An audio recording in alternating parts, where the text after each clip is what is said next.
This is Free Talk Live. You can bring up whatever's on your mind. The toll-free number is 1-800-259-9231, the SACL CAI toll-free line. As we launch into hour number 2 of the show, it's Ian here with you. And Nick. And Mark. 1-800-259-9231. Join us on our website at freetalklive.com. The features there we give away, so enjoy those on us. Again, freetalklive.com. Rolling right into your phone calls.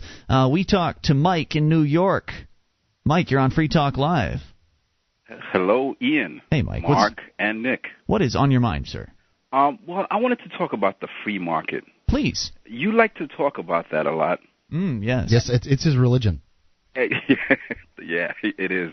And I appreciate if freedom can be a religion, okay. Well, religion is whatever you make of it, Sure. But you like to talk about it a lot. But don't you think that if you put too much power in anyone's hand, that will cause corruption? That's why I'm against government and in favor of the free market, because you aren't putting power in anyone's hand. You're abolishing the power structure, and you're giving everybody the ability to make decisions based on what's in their best interest in the marketplace, voting with their dollars, voting with their feet. People wouldn't have power in the free market. Well, I believe a balance of power would be better. Who will be in charge of deciding how that power will be balanced? I can't tell you. I really haven't went that far. But I think that if you have, let's say, the free market, something to balance off the free market, and then you have the free market to balance off the government or whatever else, other institution, whether you can't have, just a quick correction, you cannot have government and the free market existing together. The government counteracts the free market. The government interferes with the free market. It is the marketplace is only free in the absence of government regulation. But is that true? Yes. I mean, well, we had a freer market earlier in this country's history. Yes, sure. You could say that. A freer market, absolutely. But it was not it was not a free market. It was a free market except in the areas where the government was involved, postal service, right, military, and I think most people would agree. I think generally, even people who want liberty, the majority, and this discussion comes up a lot, whether we want a totally free market or whether some government is necessary. I think most people agree that at some point there's a couple of functions like defense and maybe a justice system to keep people from killing each other that the government can do better than the free market. My reason for supporting that is I believe if you go to a completely free market, you'll have men with guns take over. There will always be people in pursuit of power. And that's true. Ian, I know you say that if we get to a free market, people will be more enlightened.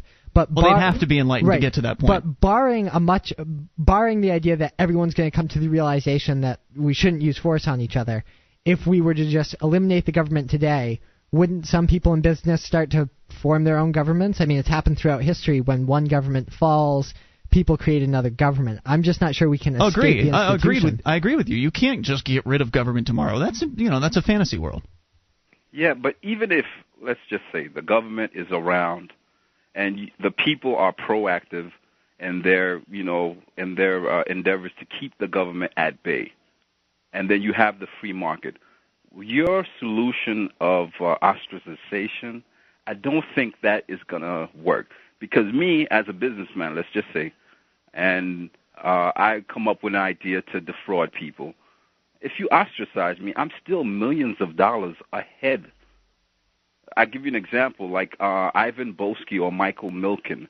The government charged them something like $250 million in fines, but they still was ahead because they stole over $750 million. Well, first of all, ostracize me while I'm in Tobago, baby. With a system of restitution, if you stole money from people, you'd have to pay those people back, and if you didn't pay them back, you'd be in violation of their rights, and you could be incarcerated for something like that. So but your rights is only as good as the person who's protecting them, no? Right, and in the free marketplace, they'd be protected by competing arbitration agencies and people that actually would care, as opposed to these government bureaucrats that make arbitrary decisions. So, and in addition, if you've got millions of dollars, that's great. Let's say that let's say you just pay it all back anyway.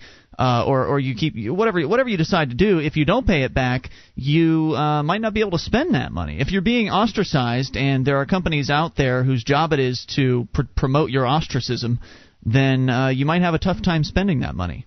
Because people won't want to do business with you because as a result their reputations could take a hit, and they aren't going to want to risk that. Well, I can understand that, but that's saying that I stay in this country. Yeah. Now, I've made $1 million from this country, and I move on to the next country. And then I do that in that country, and I move on to the next country. Now, well, if you owe somebody millions of dollars, then it might be worth it for that insurance company to hire a bounty hunter to come get you and bring you back. Yeah, but they can't come and get... That's force, isn't that not? Yeah. Well, you've stolen money from someone, so you okay, violated their rights. Yeah, but who determines that? I mean, I've heard you advocate a voluntary competing arbitration systems. What if I say, I don't do arbitration? Right. Well, that's fine. If you've stolen money from someone and the arbitrators, who's going to determine the that? Insurance companies, the investigators can prove it, then they are going to make the move to bring you to justice. But where will they prove it? What you're going to have is a situation where I can make a claim that somebody owes me money, and if somebody doesn't want to go to an arbitrator, who's going to prove it? It's he said, she said. Well, if you don't have any evidence, then all you've got is a claim, and no one's going to take that case. But if you have evidence and somebody actually does owe you money, you've been stolen from, your rights have been violated, then the company is going out on a limb somewhat by arresting that person. And if it turns out that you were wrong and you don't have the evidence, then that company that made that move is screwed financially and from a business sense, from a reputation sense. So there are things that the marketplace would have built-in incentives.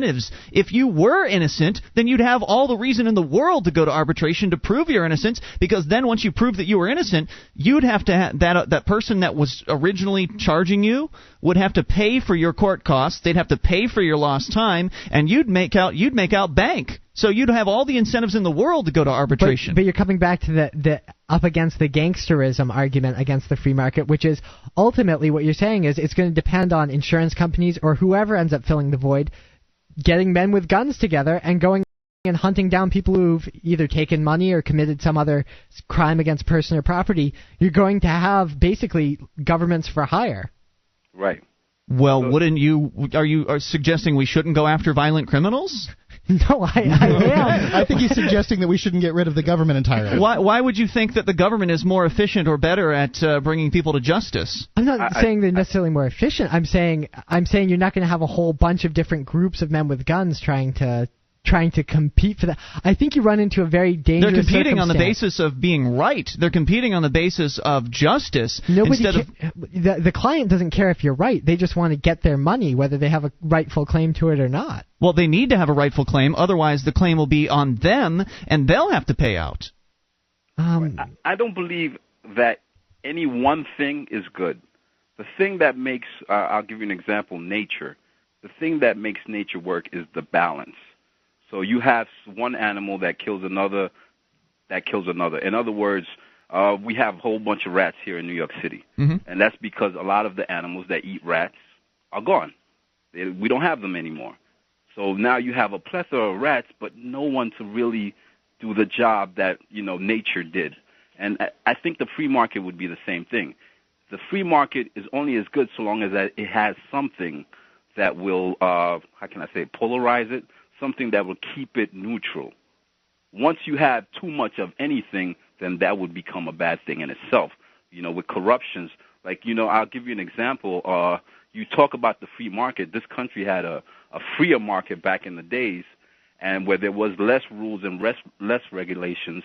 But what happened? You had the fires in New York City, and these fires brought about the regulations. Now that's stifling competition. That's stifling the free market. So it has to be a give and take. I don't know if it's going to be the government, but it has to be something else that counteracts the free market. Because I think you've lost sight of the real issue, and the real issue is the initiation of force and using force on people who have not harmed anyone else. That's what the issue is, and I think you've been a little confused on that. And thank you for the call. 800-259-9231. I'm not sure how the free market caused fires. I don't know what that's all about. But more on the way. You can bring up whatever's on your mind. This is your show. It is Free Talk Live, 800-259-9231.